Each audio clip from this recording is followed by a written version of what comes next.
Una sa tanan, atong palakpakan ang atong amahan kini sa Takbayan sa Davao, Mayor Sebastian Basti Duterte. So yan, di tayo gayon ng Barangay Servisyo Publiko, of course headed by Attorney Munoz. Palakpakan po na to, ma'am, may buntag.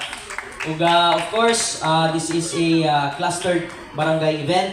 Akong i-mention di ay ang barangay special mention, of course, sa barangay 1A, barangay 2A, barangay 3A, barangay 4A, ug barangay 7A. Una sa tanan, sa ato ang mga barangay captains, no? Akong i-mention po, special mention, punong barangay 1A, kuya po na ako ni, Kapitan Arniel Policarpio, palakpakan po na to. Siyempre, punong barangay sa 2A, Carlos Caloy Garcia, palakpakan na to. Sa ato ang punong barangay sa 3A, kuya po na ako ni, sa Aguila, Kuya Edwin, Kapitan Edwin Calustre, palakpakan po na to.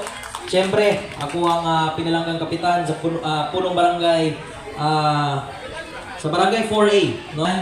Siyempre, sa ato ang mga government agencies din na usabon ako, handog ni Mayor Basti para kaninyo sa mga lumalupyo sa barangay 1, 2, 3, 4, ug 7, 8. Na ang ato ang modernization and beautification of our city library. Siyempre, naapod tayo organization ordinance of Davao City, naapod tayo water code, mga grupo, tanan-tanan, ako nang i-cater po para kaninyo.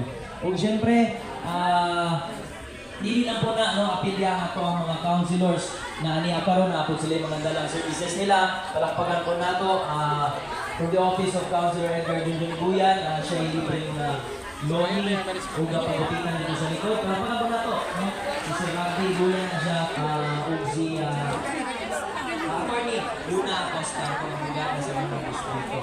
Siyempre po, di na po pwede kalintaan, di na po pwede pasagdan o kalintan.